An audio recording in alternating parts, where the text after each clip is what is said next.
Hey scent freaks, so glad to have you all here. Thank you so much for watching Baccarat Rouge 540. I was intrigued, to say the least. I wanted to know what the deal was. I have a love for fragrance. I've loved fragrance since I was very young, and I thought, hang on, I've got to find out what the deal is. So I purchased a bottle.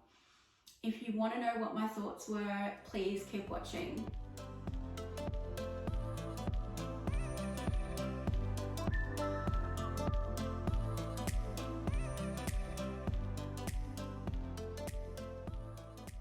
Hey everyone, welcome back. Thank you so much.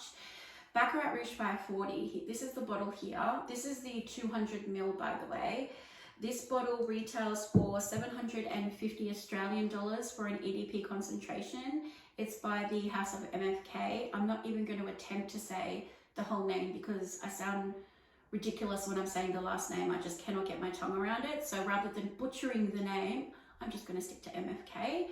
I'll put the actual proper name in the description below, but don't make me say it. So this is the bottle here. It's heavy, it's beautiful, it's luxurious. It has a sticker on the front, which I actually thought was unusual. I thought maybe it should have been a plaque like the straight version has, but anyway. It also has a little chandelier at the back of the sticker, which I thought was pretty cool. The bottle is very weighted, even down to the gold lid that has a inscription on it. I hope you can see that. But just a nice, really, really nice bottle. But I suppose what really matters, isn't it, is the juice inside. Who really at the end of the day cares about the bottle? It's nice to have a nice bottle, but hey, if it doesn't smell good, who cares? So I'm going to spray some on the test strip, but check out my test strip. Look at that. That's very dilapidated, isn't it?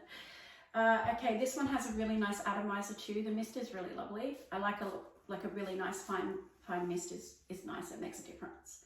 Just to the overall experience, Okay, so while that's drying down, I'm going to go through the notes with you and some other information. So the top notes are saffron and jasmine. The base note are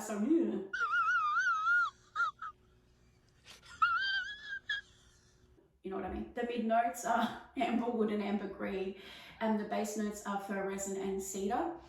As I said, this is a 200ml EDP concentration. It retails for 750 Australian dollars.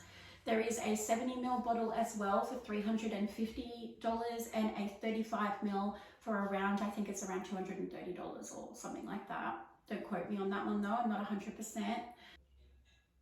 Okay, so this is described as a amber, aromatic, woody, sweet fragrance, and it is all of those things. I don't think that out of those 4 categories of notes that there's anything that really sits in the back row. It's all very much balanced with each other, and everyone is there to play, so to speak.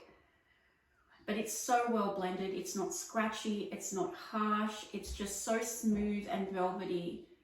Yet you can pick up all the different notes. And that sweetness, that famous caramelized cotton candy that everybody talks about, but it manages to stay non-juvenile, it manages to stay elevated, very sophisticated and not cloying at all. It's so pretty. It really is. Not even just pretty, but like sexy and unique. Oh. It also has this metallic ozonic scent, this ozonic slightly metallic scent that I think that's how it manages to stay so balanced, because you've got that beast performing side of it that really does last really well on everything, skin, clothes, whatever it may be, and it also projects hugely. But then it has this flip side where it's not as dense, it's quite light and whimsical and whipped.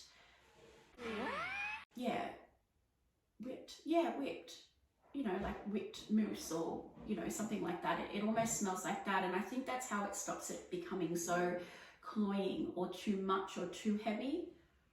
It's just a really nice balance of both, dense but light, velvety and smooth but beastly and prominent.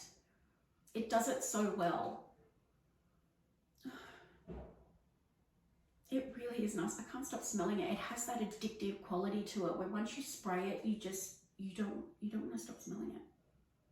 Now, the compliment factor with this one is funny because it's huge. I mean, it's a compliment magnet to say the least, but it's also a call to action compliment. It's always like a sense of urgency. Like, it's not just like a, oh honey, what are you wearing? Or you smell, it's like a, what are you wearing?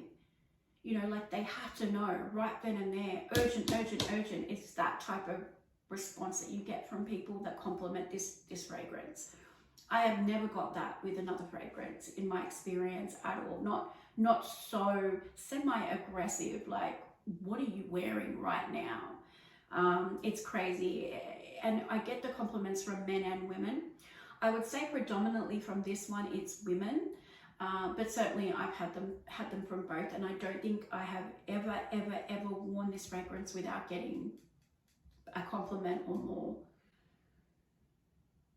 This fragrance is also very versatile, so it's not just a, you know, a seasonal fragrance. You could wear it any season, winter, summer, spring, autumn. You could wear it for a formal occasion. You could wear it for a casual occasion. You could wear it as a signature scent. You could wear it as an office scent. It is so versatile and well-rounded that way that I think that's just another box that it ticks. Is it worth the price? Yes, I believe it is, because of its uniqueness, because of its versatility, because of its general smell and projection, longevity, sillage. You have a beautiful scent bubble around you the entirety of the fragrance. And even after, I mean, I've taken jackets off and gone into my wardrobe 3 weeks later, and all I can smell is Baccarat. It just keeps giving, and I feel like some fragrances that cost that amount of money don't give you as much. And that's why I feel like this one deserves the hype and respect that it gets. Absolutely, it's well worth the price, I believe, in my opinion. And I would 100% repurchase this fragrance. I would go out and I would buy a bottle to have as a backup before it ran out. I mean, that's just the truth. It would always be in my rotation of fragrances. I would always have it on my probably not even top 5, top 3 of my best fragrances of all time. This one I would give a solid rating of 10 out of 10. I think that I don't think you can get much better in a fragrance, whether it's the scent, the versatility, the compliment factor, the smell itself.